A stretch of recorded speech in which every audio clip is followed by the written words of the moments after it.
Sesaat lagi kamu akan mendengarkan cerita di balik lensa by Panya Foto, podcast audio storytelling pertama seputar dunia fotografi. Selamat mendengarkan ya. Aku cuman kayak ngelihat kuota fotografer laki-laki tuh banyak. Nah, Wah, ini dia nih. itu kok aku ngelihat cuman ya oke, yang udah senior, Mbak Ade Berry gitu ya. Aku ngelihat di lapangan sedikit gitu. Jadi jangan dipikir bahwa kamu wah kuota foto perempuan wah keren, gagah segala macam, juga rentan loh. Iya, betul. Juga kita sebagai akhirnya perempuan kayak tidak punya suara. Selamat pagi, siang, sore, malam, Sobat Panya. Kembali lagi di cerita di balik lensa by Panya Foto, suarakan visualmu. Kali ini senang banget nih, soalnya kita kedatangan seorang pewarta foto perempuan. Dan kita juga akan membahas soal gimana sih bekerja di dalam ekosistem pewarta foto, fotografi, jurnalistik yang secara awam kita melihatnya sangat maskulin gitu ya. Kalau dari orang awamnya sih seperti itu, tapi kan kita tidak tahu dalamnya seperti apa karena kita bukan pewarta foto. Langsung aja kita sapa. Halo Cimel. Halo, Dian. Ada Ci Teresia Mei, biasa dipanggil Cimel ya? Iya. Cimel. Jauh-jauh datang dari mana tadi Ci? Condet. Dari Condet. Aduh, jauh banget ke Bekasi nih. Ya ampun, makasih ya Ci. Sama-sama. Baik-baik ya Ci ya? Baik. Aman. Dian gimana? Baik juga. Ya Ci, tapi kalau kita nggak mau ngomongin langsung ke pewarta foto sih. Oke. Jadi kayak kita mau flashback Ci. Ya, boleh. Flashback. Oh iya, Sobat Panya ya, pasti belum tahu ya. Ternyata Cimel ini sama aku satu kampus. Iya, ternyata setelah kita ngobrol-ngobrol ya, ternyata kampus apa tuh? Kampus tercinta. Tercinta, Nomor ya. 32 itulah ya. Biarkan kalau Sobat Panya nggak tahu, biarin aja. Iya Ci, kalau kita kembali ke mungkin masa kecil ya Ci. Pertama kali punya interest sama dunia visual, kira-kira kapan gitu Ci? Sebenarnya ya aku suka fotografi itu berangkat dari omku sih. Oke. Omku itu kalau aku nyebutnya itu acek ya, kalau Acek. dalam bahasa Bangka ya. Itu dia itu kerja di sebuah perusahaan, bukan perusahaan, jadi kayak fotografi ya, yang bergerak foto wedding gitu. Oke. Besar di Jakarta. Nah, yang memberikan kamera pertama kali itu dia sebenarnya. Jadi dia memberikan kamera Yasika kalau nggak salah. Waktu aku sekitar umur sebenarnya SMP ya. SMP ya. Jadi dia motretin perkawinan, wedding, foto studio gitu. Jadi Acek ini kemudian kadang kalau ke rumah dia suka bawa kameranya kan. Dia selalu bawa kamera film gitu ya. Aku juga melihat dia suka ngasih lihat gitu karya fotonya, foto weddingnya gitu. Nah dari situ aku mulai suka motretin hal yang simple sih, seperti kayak bunga gitu, terus kayak lampu-lampu jalanan dahulu ya gitu, masih pakai film warna, tapi kemudian Acek yang akan mencucikan gitu. Jadi ya motretin juga keluarga gitu, seperti itu sih. Saya masih ingat sekali gitu. Masih ada beberapa foto di rumah hasil jepretan aku waktu aku kecil ya, nggak kecil banget, sudah SMP sih ya, SMP kelas 1 atau kelas 2 gitu. Oke. Itu apa Ci yang dirasain pertama kali motret? Aku mungkin tidak tahu ya, mungkin alatnya apa, tapi ya mungkin dari hasilnya itu kan kita kayak memotret sesuatu yang indah, beauty itu. Terus dulu aku suka banget misalnya kita sekeluarga pergi ke PRJ, Pekan Raya Jakarta. Dulu tuh kalau nggak salah masih di Monas. Nah, itu kan ada foto yang sekali jadi. Nah itu dari situ tuh aku juga suka gitu kok ngelihat foto Polaroid ya. Yang dikipas-kipas. Iya benar-benar. Langsung jadi gitu, Di foto Ragunan sekeluarga juga ya. Itu sih aku mengena di situ gitu. Nah, kemudian sempat terhenti karena kan ya sekolah segala macam, baru kemudian menggeluti kamera lagi. Itu sempat aku ya motret masih sekitaran rumah sih, motretin anak-anak, anak-anak kampung yang sedang duduk-duduk di sekeliling dekat rumah di daerah Cengkareng gitu. Aku mulai tertarik di situ, ya menangkap isu-isu sosial lah, hal-hal yang ini Dari sudut pandang remaja gitu ya. Ya saat itu ya tidak mikir mau bekerja sebagai pewarta sih. Gitu. Dan belum ada juga mungkin di kepala ya, Ci? Iya, bahkan pikiran ada profesi itu gitu. Iya, ketika dulu sering-sering ikut demo, dulu juga sempet ikut demo May Day gitu. SMP, Ci? Enggak, waktu udah Kuliah? Kuliah, motret May Day pakai udah masuk digital waktu itu, megang kamera Nikon D80, motret, ketemu salah satu fotografer yang sampai saat ini juga jadi favoritku ya. Oh iya, boleh tahu dong. Siapa, Ci? Koroni Jakaria. Oh, brand ambassador itu ya. Itu aku ketemu di May Day gitu ya. Oke. Nah terus aku cari tahu tuh, dan aku kayak melihat fotografi hal simple dari pertama kali tuh dari hasil jepretan dia gitu. Lucu sih, jadi perjalananku belajar fotografi sebenarnya tidak dari hal kan banyak yang kemudian referensinya luar ya. Aku malah nggak tahu loh. Aku malah ngelihatnya ya. Waktu itu aku ngelihat Roni Zakaria itu yang menurutku sampai sekarang ini menurutku dia sangat seorang pribadi yang humble ya. Karena sering banyak diskusi, orangnya juga tidak pelit ilmu kalau menurutku. Oke. Berarti kalau dilihat-lihat cukup panjang ya, Ci ya. Ternyata dari SMP sudah mengenal itu karena paman gitu ya datang. Tapi paman itu apakah cuma ngasih kamera ke Cici atau yang anak-anak lain juga, tapi Cici yang paling antusias gitu? Iya, kayaknya aku yang antusias karena Oke. biasa dari keluarga pasti ada anak yang lebih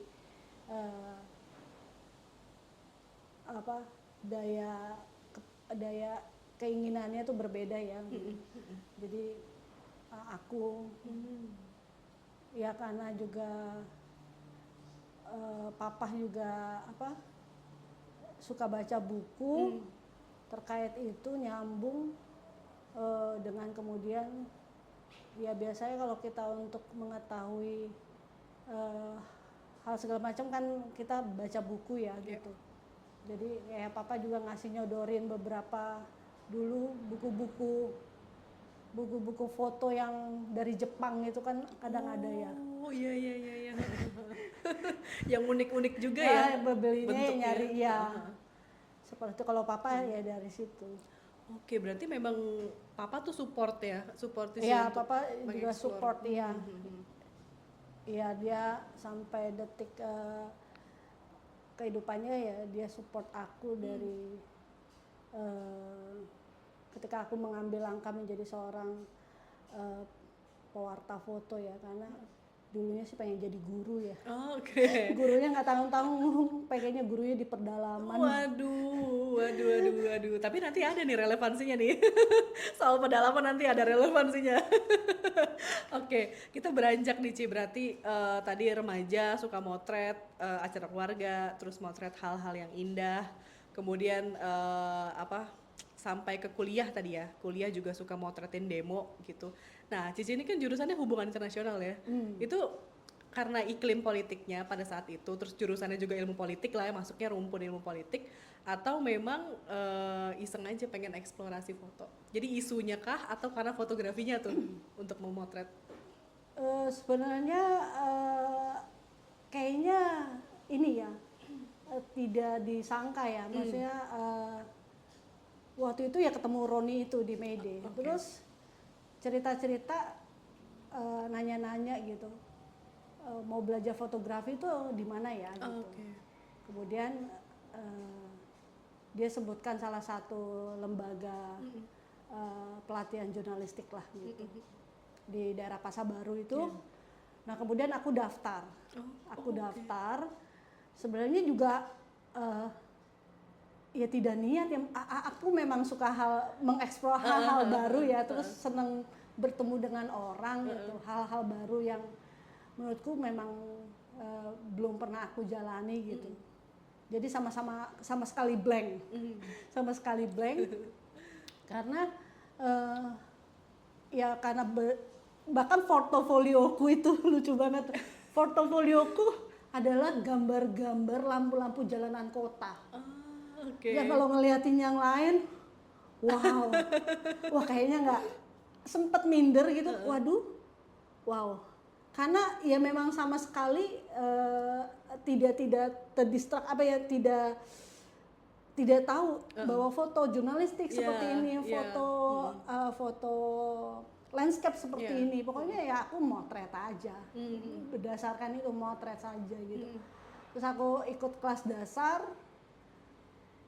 dan luar biasa ya, maksudnya aku di situ jadi mengetahui penggunaan kamera lubang jarum dari awal, terus kamera analognya, terus mencetak, terus kemudian memproses di kamar gelap gitu ya. Itu bagiku sebuah pengalaman yang menurutku hal baru sih, seperti itu. Kemudian setelah itu berpameran gitu. Kemudian aku masuk kelas jurnalistik dan itu bagiku juga hal baru karena bagiku di situ aku belajar tentang tentang foto yang akhirnya kemudian mengandung nilai berita.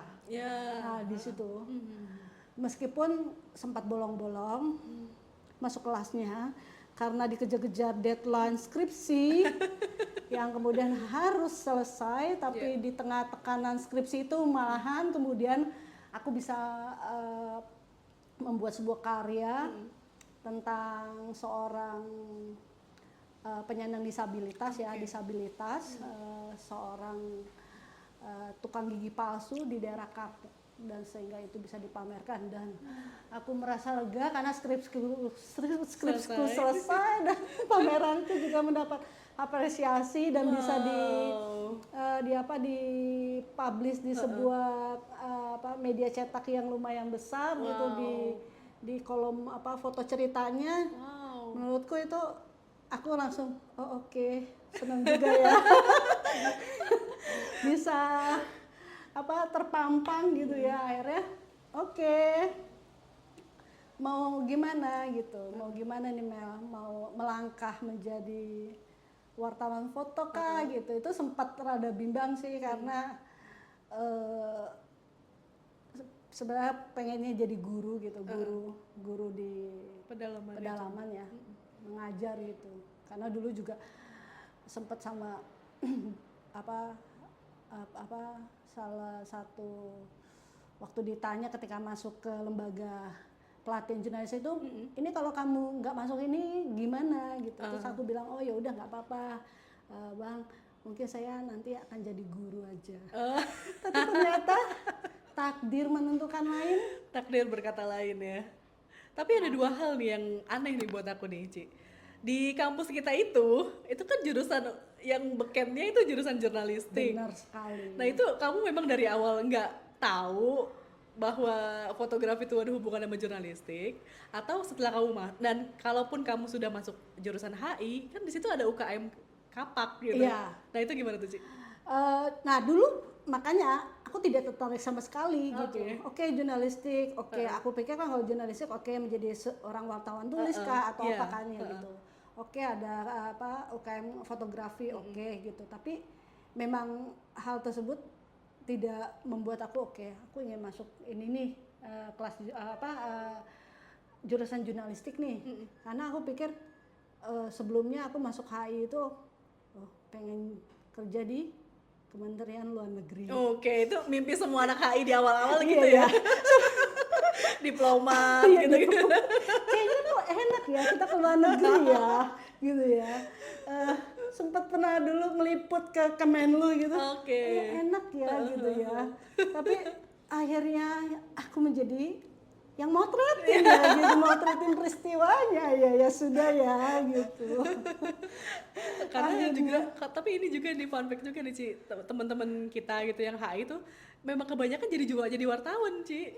Banyak ya makanya. Kan di diplomat kan S2 kan, gak mungkin S1 Iya, doang. iya.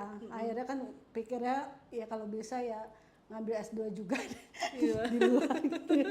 Kalau nggak dapet beasiswa, kepikirannya kalau enggak ya sasarannya ya kerja di atas lah, pokoknya di inilah ya. Di Kantor lah ya, berdasi lah ya. di kementerian, di apa, di Kedubes apa, gitu-gitu kedubes ya. gitu-gitu sih. Iya. Ibaratnya Cimel ini belajar jurnalistik jauh-jauh padahal kampusnya itu kandangnya gitu ya. Iya, makanya kadang kalau orang nanya, oh kampus ISIP, oh kampus tercinta, Ketahuan juga jurusan namanya. apa? HI, oh HI gitu, oh iya. Kenapa nggak Nggak di jurnalistik? jurnalistik gitu.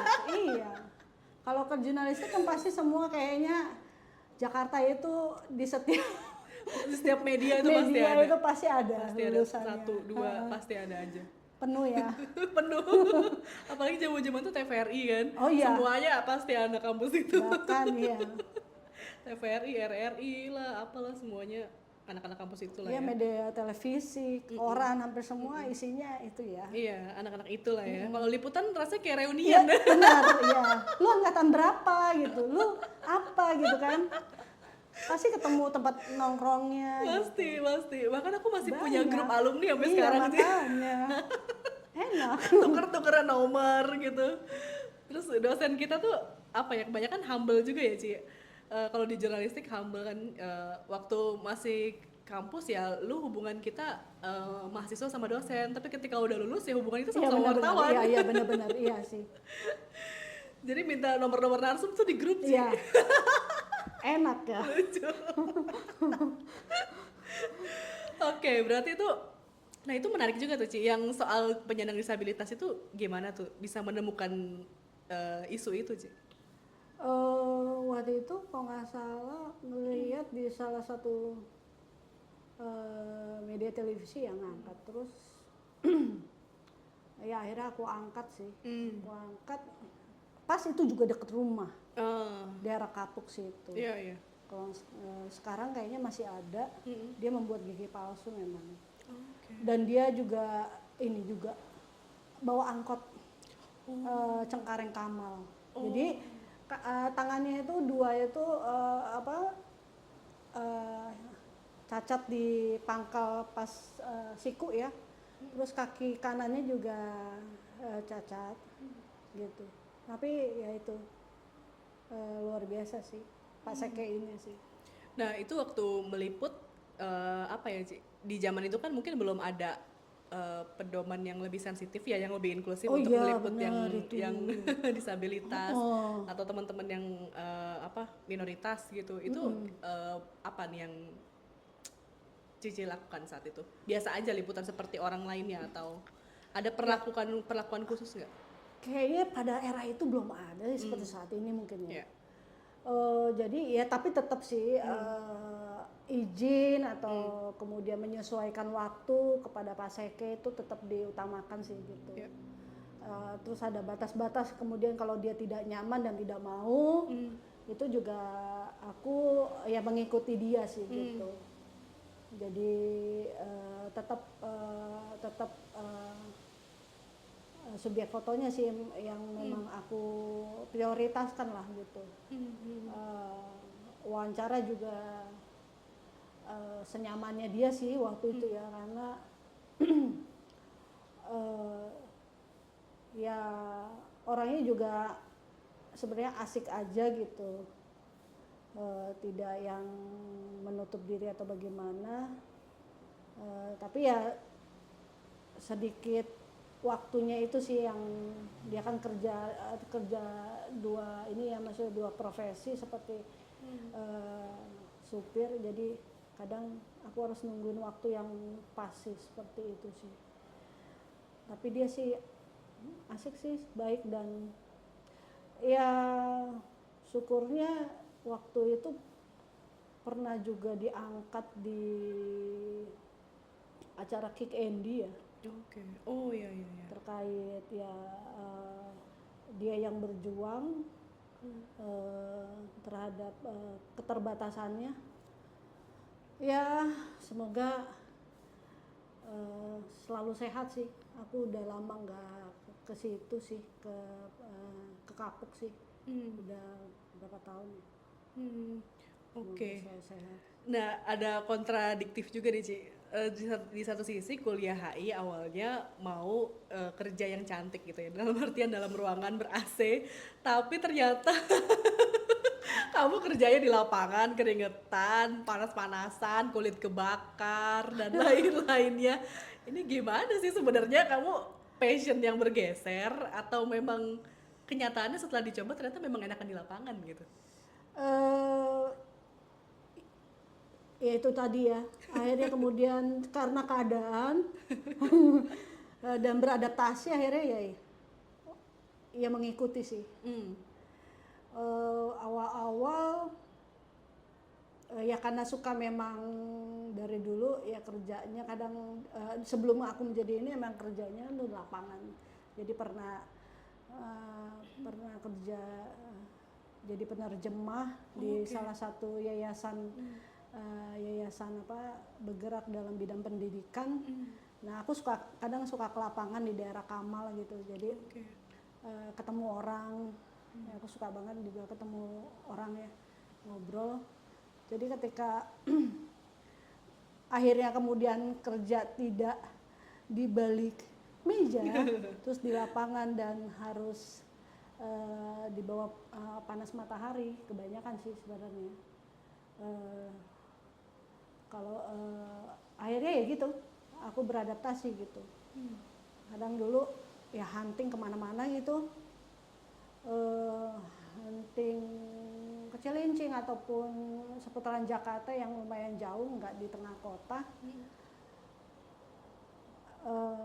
Yang terima sih, akhirnya mengerti lah, oh ini profesi ternyata.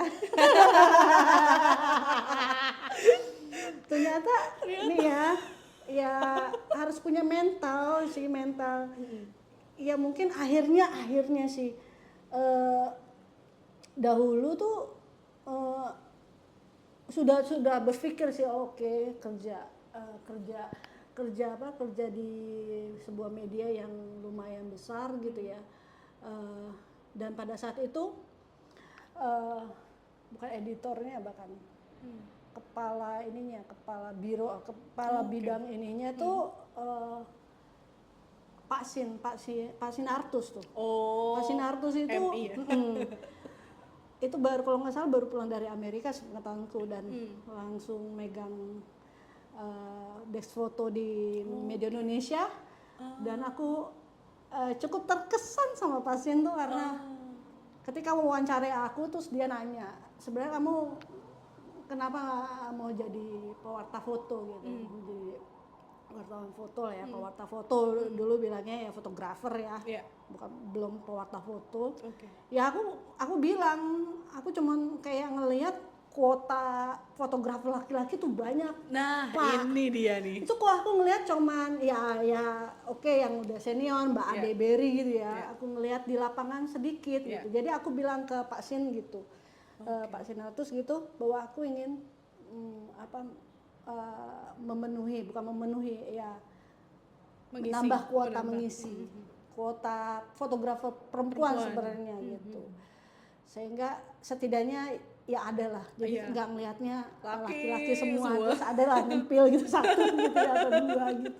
Itu sih yang waktu masuk media Indonesia itu aku terkesan dengan Pak Sinartus yang sangat welcome ya, dengan pemikiran aku juga gitu, dan orang yang sangat humble juga, karena dia sangat bisa berdiskusi gitu, sangat apa ya, tidak inilah, tidak melihat orang bahwa oh kamu ini terus ada stigma gitu ya. Benar-benar selalu, dan dia pertama kali menyarankan, oh Meli itu kamu harus ganti sepatu. Sepatunya harus yang lebih ini ya, kamu harus yang lebih ini, karena nanti kamu kalau liputan diinjek-injek kakinya. Tadi sepatunya apa, flat shoes gitu? Aku mau bayangin sepatunya sepatu sneaker biasa, sneaker biasa. Jadi dia katanya harus yang ada sepatu boots karena ini dia bilang seperti itu. Jadi hal yang itu sifat perhatian menurutku yang sangat mengena sampai sekarang. Kalau ditanya kenal Pak Sinartus nggak, aku sangat terkesan gitu. Ya, dia sangat baik sekali dalam melihat foto gitu. Waktu kalau aku di MI dia selalu ngasih cara dan memberitahu gitu, dan selalu mengencourage aku sih gitu. Baik banget, dan aku inget salaman, aku pernah dia kasih tahu salaman, jadi aku salaman sama dia, tapi salamanku ya setengah begitu. Dia kasih tahu kalau kamu salaman sama orang tuh harus genggam dan kamu harus lihat gitu. Dia shake tanganku dengan eratnya dicontoh. Ya itu aku mikir hal-hal kecil ya, itu kayak gitu loh menurutku. Bener. Sangat mengena sih Pak Sinartus itu. Bener. Nah itu di MI kamu berapa tahun tuh Kak? Aku di MI sekitar, lupa, sekitar 2 tahun ya, ya 2 tahun. 2 tahun. Itu metropolitan desnya atau? Campur-campur waktu itu, ada megapolitan, ada weekend, ada campur-campur ya, fashion. Tapi kayaknya aku memang di posnya awal-awal ya di itu ya, di weekend. Di weekend. Nah ini nih aku weekend tuh mau nyambung nih. Ada stereotyping gitu ya di kalangan teman-teman wartawan. Kalau perempuan itu biasanya ditempatkan di isu-isu yang tanda kutip cantik ya kan, terus tidak berisiko karena takutnya nanti kamu kenapa-napa, kamu kan perempuan, udah liputannya fashion aja, gaya hidup ya kan, terus bahkan kadang-kadang zodiak yang kayak gitu-gitu loh, yang itu kan fakta aja enggak gitu. Nah itu berarti kamu sempat mengalami itu, Ci? Dulu aku berpikir apa iya gitu karena adanya stereotip, pembatasan atau pemilahan seperti itu ya. Gitu. Tapi ternyata aku pernah dengar pengalaman dari beberapa pewarta foto perempuan ternyata mengalami itu juga. Tak perlu aku sebut, tapi ternyata iya. Iya, betul. Jadi mereka di Dex pokoknya fashion, weekend lah pokoknya, motret-motret, tanda kutip cantik gitu ya, seni gitu ya. Gitu. Itu ternyata dialamin oleh beberapa pewarta foto perempuan yang aku juga nggak ngerti pembatasan itu dikarenakan apa ya gitu. Apa karena melihat bahwa perempuan mungkin dilihat tolak ukurnya dulu ya, nanti bisa melakukan atau dalam segi liputannya baru akan dimasukkan ke megapolitan atau gimana gitu. Aku sampai kadang juga masih berpikir gitu bahwa pembatasan tersebut apakah juga masih berlaku pada pewarta foto perempuan era sekarang ya gitu, yang semakin menipis jumlahnya gitu. Karena menurutku ya kadang Ya mungkin pada era itu ya memang belum ada kali ya, atau memang mereka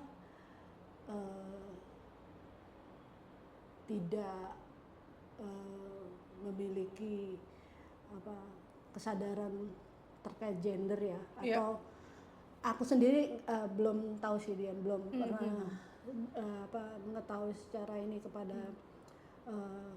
seniorku ataupun para editor itu ya gitu.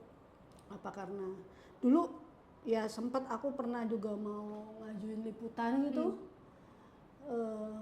tapi ditolak juga. Nah gitu. itu tentang apa sih? Waktu itu aku pengen banget sih waktu itu motret ngegarap story ini penambak emas di ini Pongkor ya, iya di Bogor ya. Tapi mungkin karena ya mengandung resiko bahaya gitu, jadi akhirnya ini dianggapnya kamu ditolak. tidak capable atau resikonya terlalu tinggi untuk kamu sebagai perempuan. Benar. Gitu. Masih ya masih begitu ya mungkin. Aku nggak tahu ya kalau sekarang ya. Apakah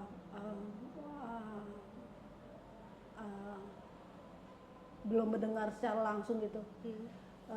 Kawan-kawan pewarta foto perempuan yang di lapangan masih seperti itu apa enggak?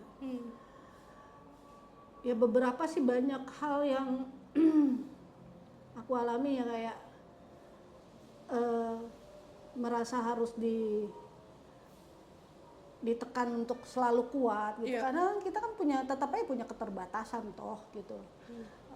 Mungkin kita setara tapi tetap ya kan kita antara laki-laki dan perempuan dalam hal fisik, dalam fisik tuh misalnya secara kita kayak haid segala macam, itu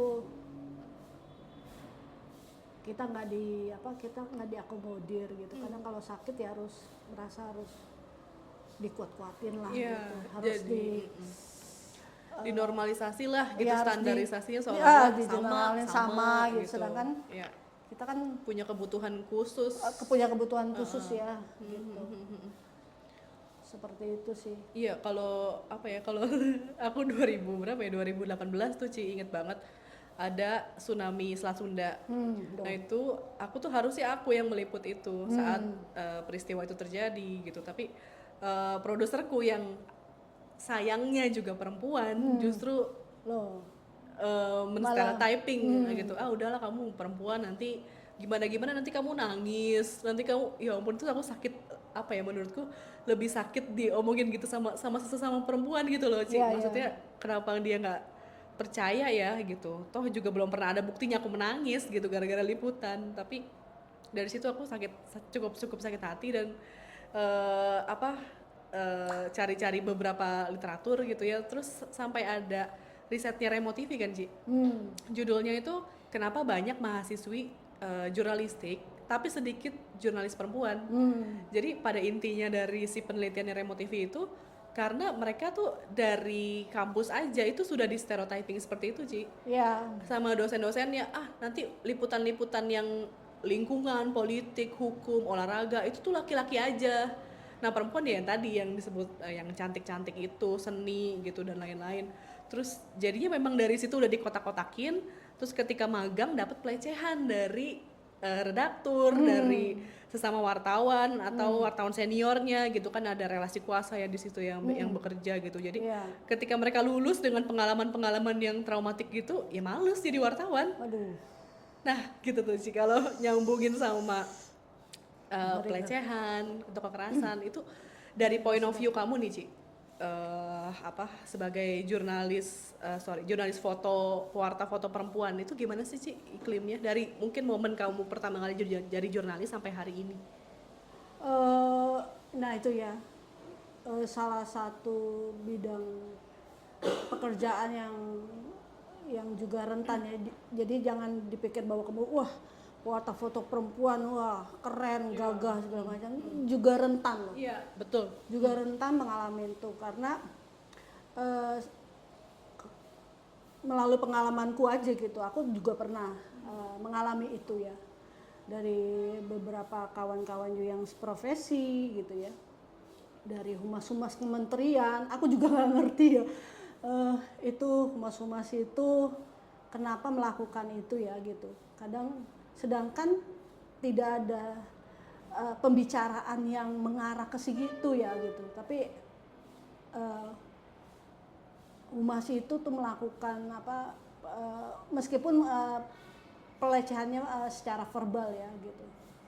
Itu menurutku itu udah salah satu kerentanan bagi pewarta foto perempuan. Dari kawan-kawan yang sama profesi juga gitu. Dan itu kadang akhirnya diabaikan gitu. Diabaikan karena kemudian ada melihat bahwa mungkin kita jadi kayak disamakan, lu cowok jadi kayak ini apa, laki-laki jadi kayak kita dipandang maskulin gitu. Jadi sehingga walaupun itu dalam bentuk bercandaan, tapi itu kan tetap aja sebagai bentuk pelecehan ya gitu.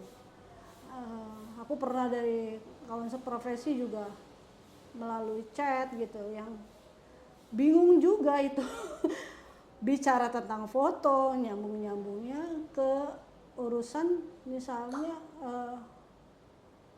hotel yang menurutku oke, terus aku ancam gitu, kayaknya enak nih bang, gue bilang kalau chat lu ini gue teruskan ke grup WhatsApp kantor.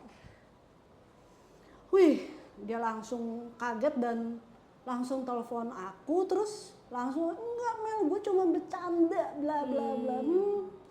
Oke, bercanda lu udah keterlaluan kali gitu. Menurut lo apa sih gitu? Sedangkan tidak ada apa ya, tidak ada pembicaraan kan bisa aja gitu ya kan, apa gitu. Ini nggak ada, kita bicara tentang foto, bicara tentang kantor gitu. Dan ada juga pengalaman kawan yang mengalami pelecehan seksual gitu, dan itu diabaikan ketika masuk ke ranah kantor. Terus kemudian hal tersebut diketahui oleh pimpinan dan itu juga diabaikan gitu. Oke. Kalau menurut aku jadi melihat bahwa sedih banget sih gitu. Kadang kita sebagai akhirnya perempuan kayak tidak punya suara gitu. Loh Mel, kenapa pada saat itu tidak di blow up, diadukan? Itu sudah sampai ke ranah kantor sebenarnya, harusnya ada sanksi ataupun apa ya, dikeluarkan atau apa, ataupun apapun lah. Tapi udah.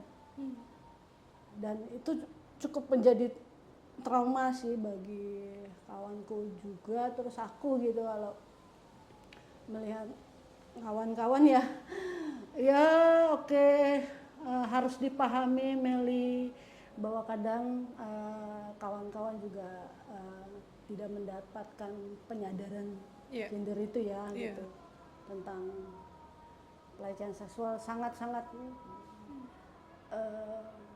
bahan-bahan pembicaraan yang rada-rada apa ya, rada-rada sedikit tanda kutip apa ya, tabu gitu. Tabu itu yang kadang itu menjadi bahan candaan bagi kawan-kawan sih. Bener. Yang kadang aku suka ninggalin gitu.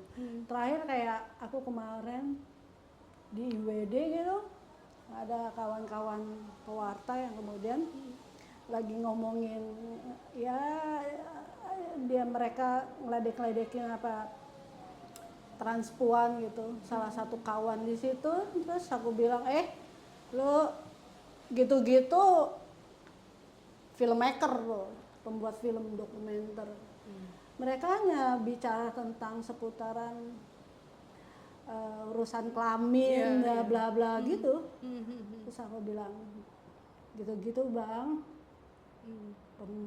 penggiat dokumenter tuh udah bikin film dokumenter tuh.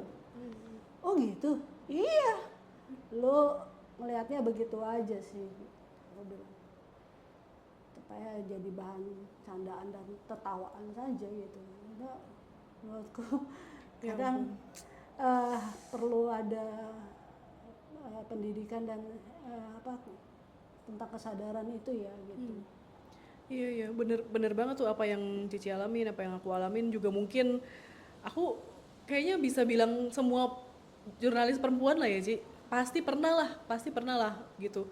Iya. Entah colekan, entah chat, stiker-stiker WhatsApp itu Ci, itu kan banyak ya yang jadi sampai kasus parah ya di tempat kerjaku dulu, itu mereka tuh punya grup Ci, si wartawan cowok semuanya itu mereka tuh punya stiker, sengaja bikin stiker-stiker WhatsApp yang cewek-cewek seksi.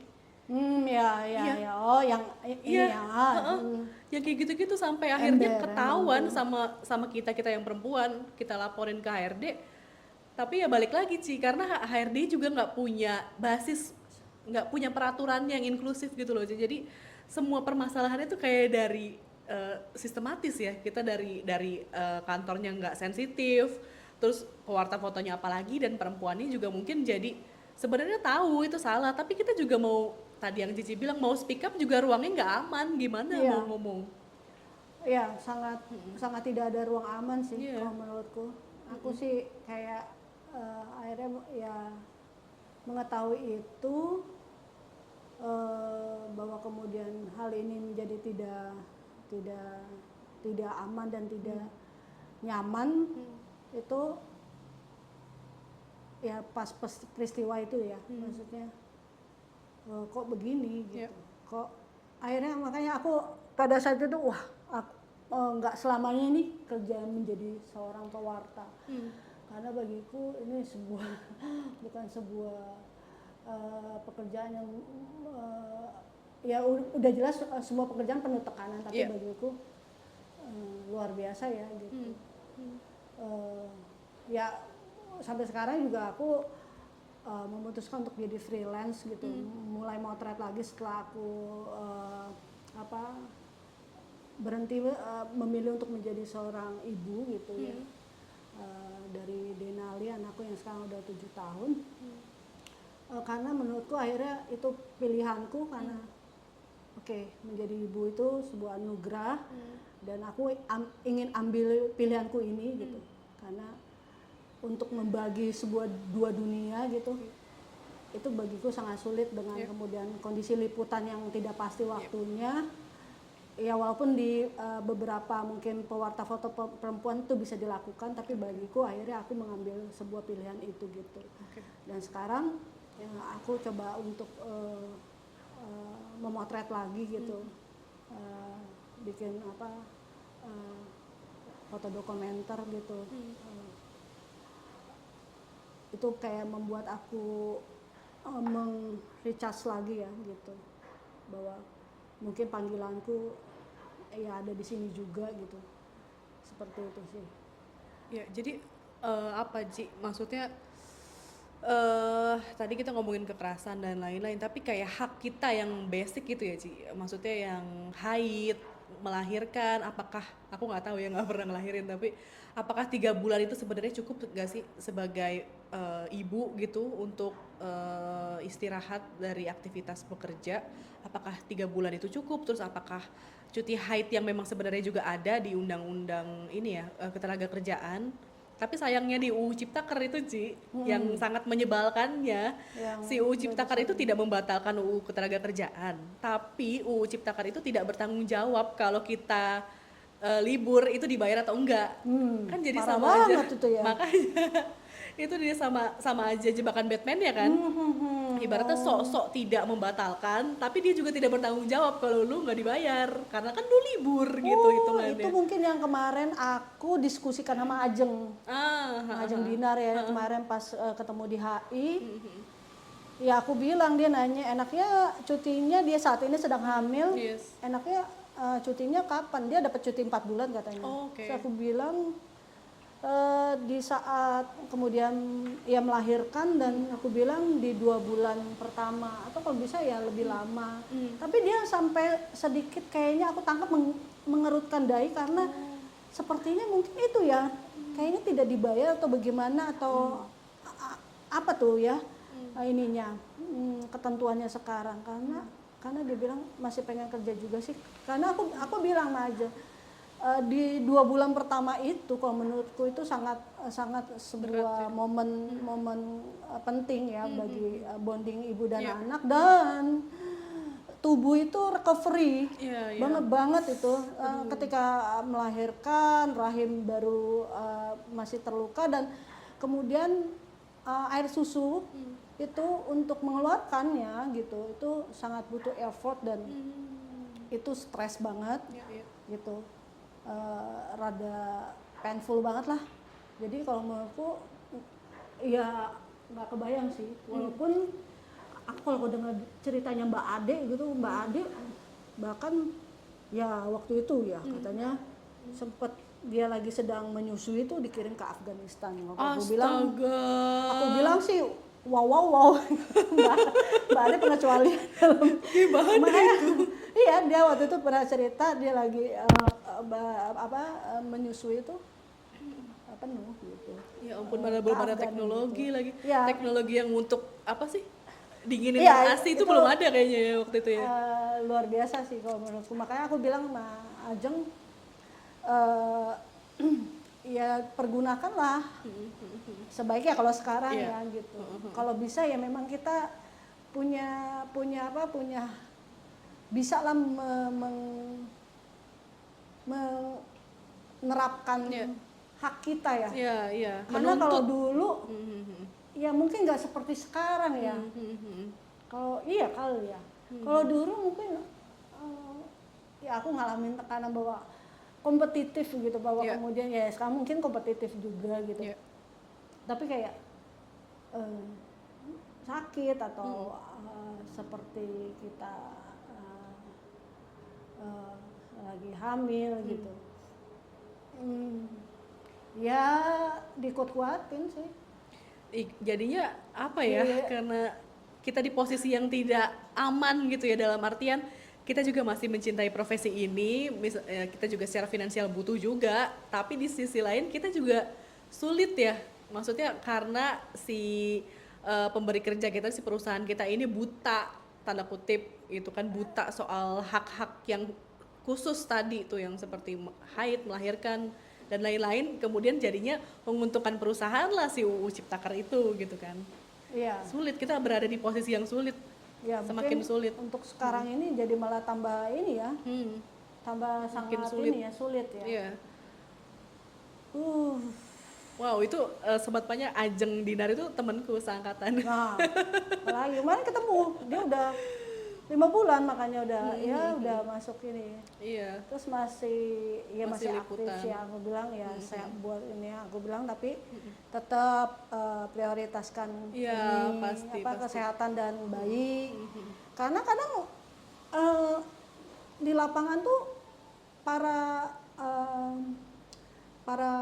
orang-orang ya, bahwa pewarta foto ataupun narsum ataupun orang-orang yang lainnya itu kadang juga kalau ngelihat kita yang lagi hamil tuh ya kepeduliannya itu kadang ya masih kurang sih.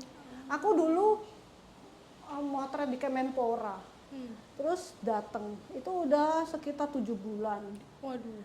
Terus aku telat, kalau nggak salah kisru PSSI kalau nggak salah. Aku telat dan ternyata pewarta sudah berjejer di pintu masuk. Terus akhirnya aku kemudian memutuskan untuk jongkok. Aduh. Tidak ada yang peduli kecuali salah satu fotografer Kompas, Mas Wawan H. Prabowo. Aku ingat banget. Aku sangat akan selalu ingat. Dan dia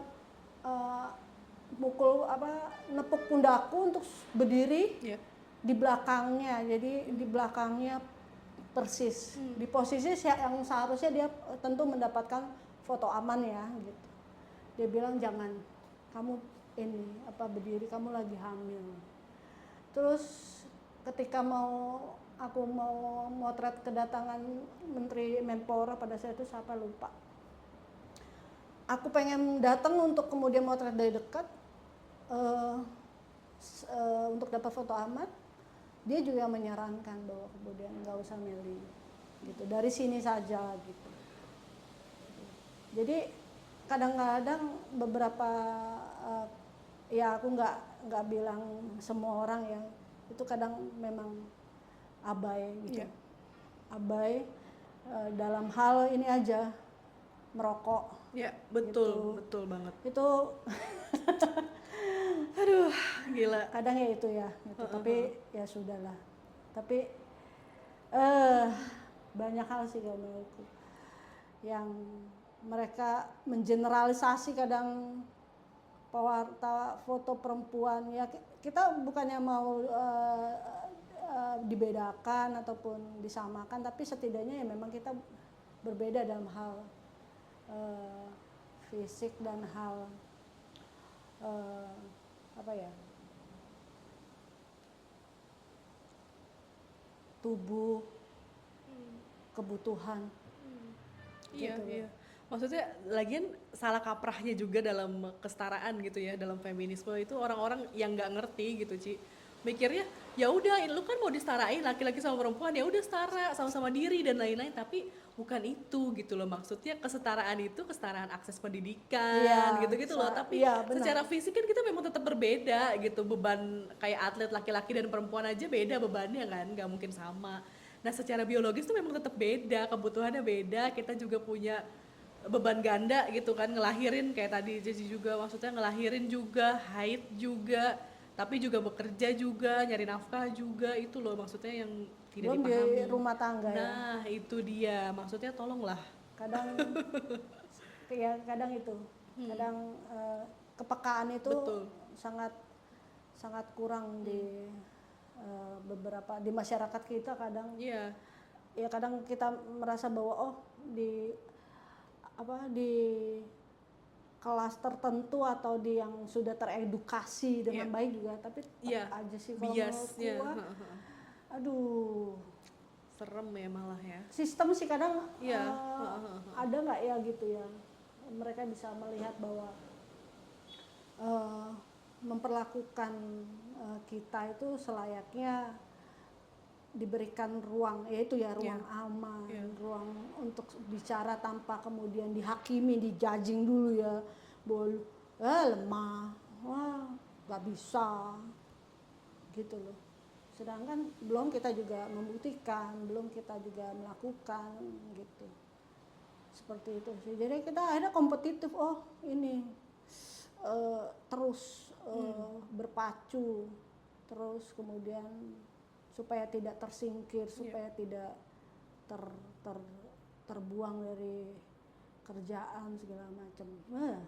Iya ya, jadi kayak ada satu anekdot gitu Ci, maksudnya ibuku sih pernah bilang, kalau bos kamu perempuan, kamu tuh akan susah naik jabatan. Jadi aku mikirnya, apakah sesama perempuan sekompetitif itu, tapi kalau dipikir-pikir, ya ada benarnya juga, karena perempuan untuk bisa masuk ke dunia kerja aja sulitnya setengah mati gitu kan.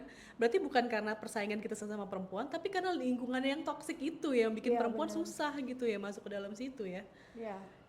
Makanya kemarin juga aku sempat bertanya sama pewarta foto dari Republikan, Eva ya, apakah menemukan pewarta foto perempuan yang baru gitu, yang di jurnalistik ya, misalnya di media gitu. Katanya juga belum ada, apa memang regenerasinya kurang ya sekarang ya. Mungkin kalau reporter masih banyak ya. Banyak ya, karena aku juga melihat kawan-kawan yang baru-baru gitu, dan mereka ya juga mengalami ini juga sih apa pembedaan juga, cuman mungkin tidak se ekstrim pewarta foto perempuan kali ya. Tapi apa sih Ci, maksudnya kalau zaman dulu kan stereotypingnya karena kamera itu masih berat, perempuan susah jadi kameramen, kameranya berat, tapi kan sekarang kamera ringan-ringan. Maksudnya apa sih, maksudnya kendalanya perempuan bisa masuk ke dalam hal, mungkin dalam kendalanya yang mungkin dilihat dalam akses mendapatkan fotonya itu ya, misalnya kayak di KPK sendiri. Maskulin sekali, mohon maaf. Di KPK itu coba untuk penempatan mungkin 1, 2. Iya, Betul, satu betul, betul. dua ya. Aku sendiri nggak pernah di KPK gitu,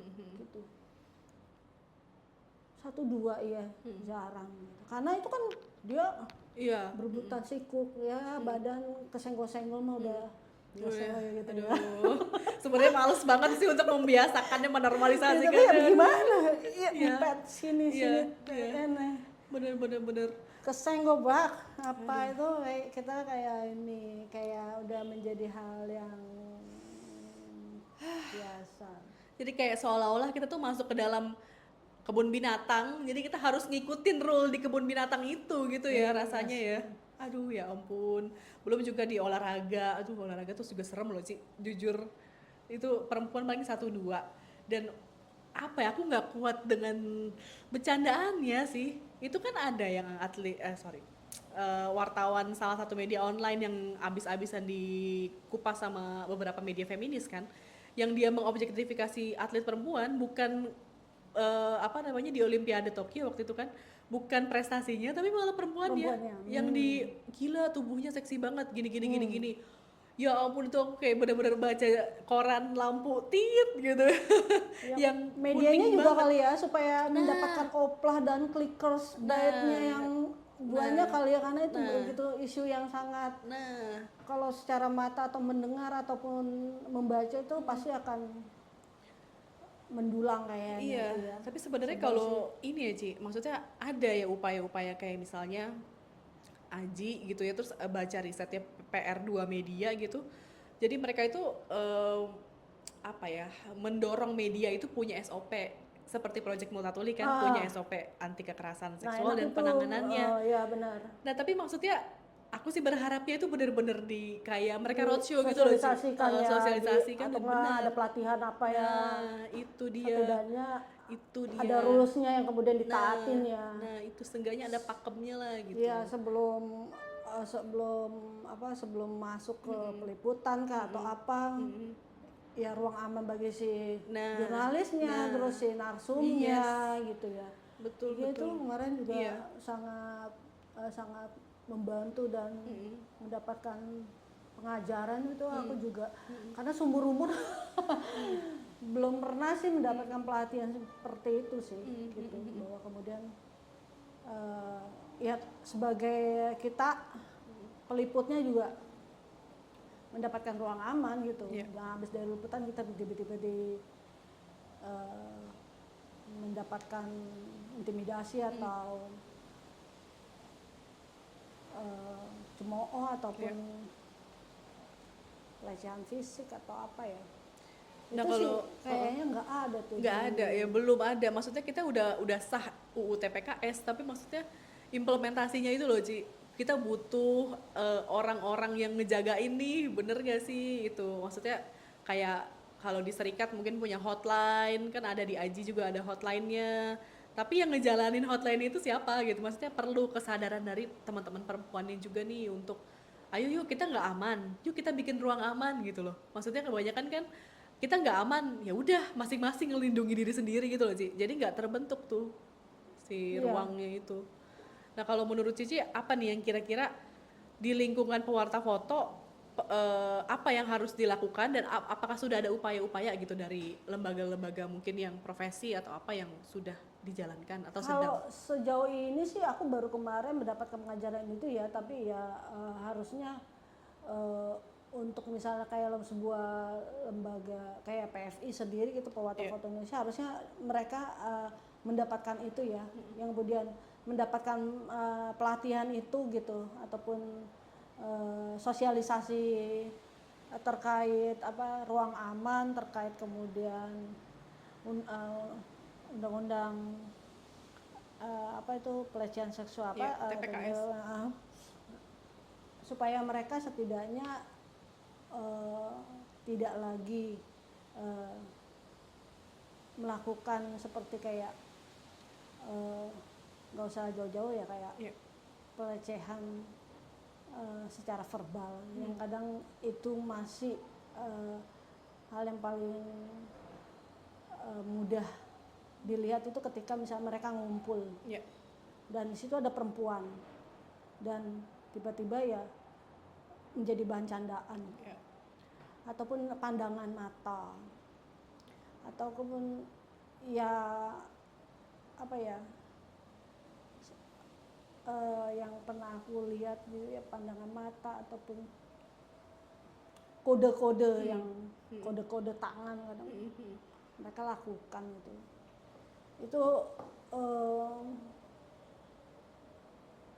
Itu yang harus kemudian mereka pahami sih gitu. Dan itu sepertinya kayaknya itu tidak dijadikan pedoman menurutku. Ya harusnya ada yang membawa sih sebenarnya. Aku kayaknya jadi tertarik sih ya, coba ya. Harusnya ada sih. Iya. Ya tapi gimana dong kalau mereka yang tidak berkesadaran dan melihat bahwa itu adalah isu yang krusial kan? Atau itu menjadi ya lu harus lu lah yang beradaptasi. Nah itu selalu lu tuh lah yang kemudian selalu toxic sekali itu. Ya itu kan hanya bercandaan. Itu kita juga bingung juga. Itu ya. Sampah sih. Sampah sih normalisasi kayak gitu itu tuh. Gimana tuh? Gue juga Astaga. kadang bingung juga. Nggak ngebayangkan kalau kemudian generasi-generasi baru yang masuk kemudian mendapatkan itu ya. Ya misalnya yang akhirnya menjadi seorang fotojurnalis perempuan di era sekarang, kemudian dia mendapatkan itu. Terus akhirnya menerima saja menjadi sebuah hal yang biasa, menjadi bahan seperti candaan, ini gitu kali ya. Gitu. Setiap datang ya begitu lagi. Oh ya udah menjadi ini. Atau kita yang pergi. Atau kita yang kemudian menyendiri saja gitu. Benar, perlu inisiatif. Tapi terakhir ngobrol sama Mas Hendra Eka itu kan di PFI kan, dia bilang mulai ada kesadaran itu sih, Ci. Maksudnya keterwakilan perempuan mungkin yang mengisi jabatan-jabatan di PFI ada diutamakan perempuan yang gitu-gitu sih, mungkin representasi baru mungkin ya, aku nggak tahu, mungkin baru pada sampai level representasi perempuan ya, tapi mungkin kayak hal-hal yang kekerasan, terus soal mansplaining yang gitu-gitu mungkin belum kali ya, pelan-pelan kali ya, karena representasi itu penting ya, mau bagaimanapun inklusifnya laki-laki tetap ada bias sih, tetap ada bias, tetap pasti ada bias, apalagi mungkin laki-laki yang heteroseksual gitu, kadang ngelihat tadi kan yang Cici bilang itu transpuan gini-gini, seolah-olah Cici harus menjelaskan dulu bahwa dia itu punya prestasi untuk dipandang sebagai manusia, gitu loh. Ya ampun, kayak atribusi dia sebagai ya dia transpuan ya perempuan gitu, itu tidak dipandang. Keterwakilannya itu setidaknya juga suaranya didengar nggak? Iya. Dan kalau mempengaruhi. Keterwakilannya kemudian hanya untuk ngebantu, benar. bantu-bantu.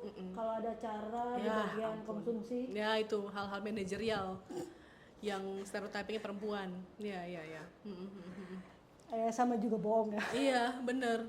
Sama aja merumahkan perempuan lagi di lingkungan publik, privatisasi perempuan. Kalau kemudian dikasih sebuah ruang, kemudian dalam memimpin sebuah proyek, dalam sebuah lembaga tersebut dalam kepemimpinan, ya itu mungkin. Nah itu. Tapi kalau manajerial yang bagian sekretariat, ya podo ya. Podo, sama aja, sami oge. Menurutku suaranya tidak terdengar juga apa yang dirasakan kalau dibuat eksekutor. Menjadi konseptor terus kemudian membuat program yang kemudian menyuarakan apa sih yang dirasa nih oleh pewarta foto perempuan, kedepannya apa bikin ini, dan ya semoga banyak feminis laki-laki loh. Iya ada feminis laki-laki ada. Setidaknya berkesadaran gitu, setidaknya. Memberikan ruang ya, bukan hak loh sebenarnya, itu kewajiban loh gitu. Sebenarnya. Iya. Ya begitu deh. Harap dimaklumin lagi. Nggak bisa sih kalau aku nggak bisa memaklumi hal itu sih sebenarnya, tapi ya pelan-pelan, maksudnya kita juga pelan-pelan sih kita akhirnya kita yang juga menyuarakan hak. Iya, kita juga butuh energi. Ketika kita misalnya membutuhkan, butuh cuti haid nih, kita harus speak up juga gitu loh. Oh nggak bisa nih, nggak bisa mas. Aduh ini saya lagi sakit, sorry nih. liputannya dikasih yang lain dulu atau apa sebelum apa. Atau kemudian ketika terkait anak juga, ya kerja komersil aja kadang juga masih tetap juga nggak melihat. Wah pokoknya ya lu harus memenuhi target lu. Set. Kadang ya itu juga sih sulit juga sih akar diskriminasi ataupun bener itu emang berlapis-lapis kompleks sudah ratusan sih. tahun Yes. dininabobokan sama patriarki, itu biasnya pasti akan selalu ada. Tapi kadang juga ada loh misalnya perempuan-perempuan yang memang melihat bahwa ya lu aja lemah. Iya itu bias patriarki. Lu aja ini Patriarki itu kan nggak selalu ke laki-laki, tapi itu kan pola pikir ya. Perempuan pun banyak banget yang patriarkis. Gua nggak ngalamin, lu nya aja ini ya. Gitu sih, kadang ada yang kayak gitu sih. Banyak sih. Ada justru perempuan yang feminis menurutku lebih sedikit daripada perempuan yang patriarkis. Ya tadi contoh kayak bosku itu yang ngelarang aku liputan bencana, itu sama-sama perempuan. Dari fisiknya perempuan, tapi kan pola pikirnya justru pewarta foto yang tadi kamu nyuruh kamu berdiri itu ya justru itu yang punya kesadaran feminis, padahal dia laki-laki gitu kan. Jadi tuh it's all about cara berpikir ya. Iya, mereka sangat banyak yang memberi perhatian ya lebih ya ketika kita pulang liputan malam gitu. Itu ada tuh. Aku sering liputan misalnya bareng ya wartawan Kompas lagi ini benar-benar wartawan Kompas ini family man kayaknya. Bapak-bapak benar-benar yang ngemong kayaknya. Iya. Tinggal liputan itu malam, terus mereka yang sangat perhatian gitu. Pulangnya sama siapa, maksudnya jaraknya ini. Jaraknya gimana. Kadang kita bisa beriringan gitu, setelah itu pisah di satu titik jalan gitu. Tapi mereka sangat ini sih, sangat mengerti gitu. Bukan kita mau di apa ya? Iya, karena bukan kita mau dispesialkan, kayak dispesialkan sih, bukan diistimewakan sih, bukan kayak kita diperhatiin layaknya no way sesuatu yang lemah sih. Cuman yang kayak gitu kan emang kita tetap batasan dan jalanan yang kita menembus sampai mungkin jam 1 jam 2 gitu. Tapi nungguin teater yang sampai jam 12 malam gitu ya. Tapi menurutku kita nggak perlu dikasih istimewa kalau lingkungan kita tuh nggak toksik gitu loh. Maksudnya kan kita jadi dijaga kayak gerbong kereta khusus perempuan. Itu kan bukan kita mau diistimewakan, tapi karena memang lingkungannya yang toksik. Nggak aman. Cara sederhananya seperti itu gitu. Bukannya tolonglah dicatat. Bukannya soal manja kan gitu. Kita juga nyaman-nyaman aja ya, juga nggak mau diistimewakan. Kita kan ya melakukan sesuatu santai sama gitu punya meminta akses yang sama. Bukan kemudian mentang-mentang kita perempuan aksesnya di jalur ini ya supaya dipermudah, nggak juga. Itu kan cara pemerintah aja, dia nggak bisa nanganin kasus kekerasan seksual. Jadi sederhananya perempuan diistimewakan, tapi kan jadi ada pandangan lain yang justru bilang perempuan tuh lemah kan, makanya dikasih gerbong khusus kan, lu harus dikasih kursi prioritas dan lain-lain. Nggak kayak gitu. Kalau kemudian di gerbong laki-laki, di gerbong umum setidaknya itu ya, maksud bukan laki-laki, di gerbong umum itu ya tidak ruang amannya tingkat pelecehan seksual. Itu pelecehan nggak seksual. ada. Ini kan pelecehan seksualnya banyak. Bayangin ya, kita harus ketar-ketir, berdiri terus. Makanya itu yang harus disadarin sih sama menurutku itu loh gerbongnya malah nggak hanya 2, setengahnya gerbong. Iya benar. Karena apa? Benar. Sepakat. Aku kemarin mikir ini kok cuma 2 ya, sedangkan jumlah pekerja perempuan banyak ya. Yang kemudian untuk 2 gerbong udah penuh banget. Terus kemudian dia harus berpindah dengan ketar-ketir ya, berdiri yang harusnya setengah. Kalau menurutku ya, setengah fair dong, adil. Gitu, silakan gitu yang mau umum, nggak apa-apa ada pembatas semua, karena biar ngerasa aman gitu.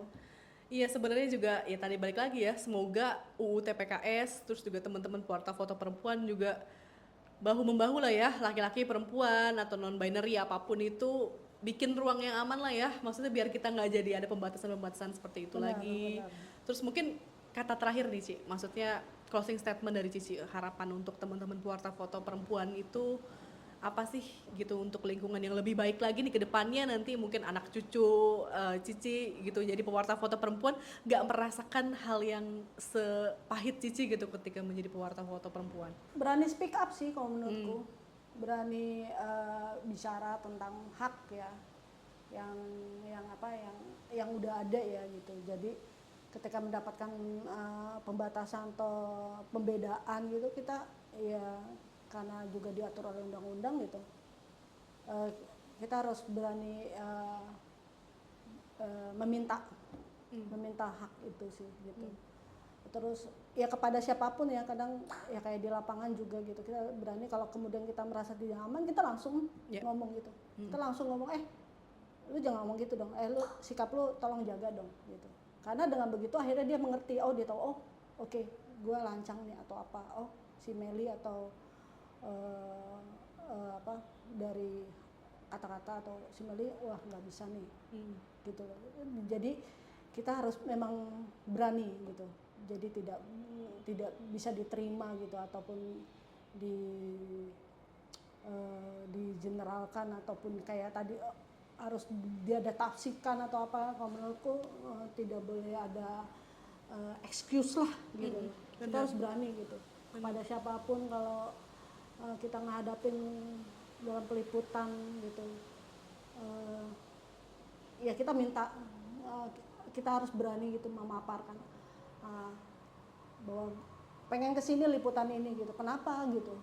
Nggak boleh. Kalau kita dulu mungkin ya kuotanya atau ruang itu terbatas gitu ya, tapi kalau sekarang kayaknya lebih terbuka gitu jadi lebih enak lah, bisa didiskusikan, minta liputan yang akses yang sama ya gitu, ke misalnya liputan yang diperuntukkan hanya untuk laki-laki ya gitu, kita bisa minta gitu. Seperti itu sih kalau menurutku. Semoga untuk generasi, ya aku berharap ada generasi sih pewarta foto perempuan yang adik-adik ya gitu, jangan takut untuk menjadi pewarta foto perempuan, karena ini sebuah dunia yang begitu banyak pembelajaran, cerita, asik sih kalau menurutku gitu. Seperti itu. Iya, oke. Closing statement yang satu kata kunci tadi ya, berani speak up gitu. Berani meskipun ancamannya juga banyak ya Ci, hilangkan pekerjaan dan lain-lain. Tapi kalau nggak kita mulai gimana gitu ya, maksudnya kasihan teman-teman yang lain. Terus jadi lingkaran setan ya gitu. Bener. Amit-amit kalau sampai 20 tahun lagi Cici ngelihat pewarta foto perempuan juga masih segitu-segitu aja dan nggak ada perubahan, nggak lebih aman, ruangnya juga sia-sia banget gitu ya, kayaknya perjalanan teman-teman yang berusaha untuk membuat ruang jadi lebih inklusif gitu ya. Iya sih kalau menurutku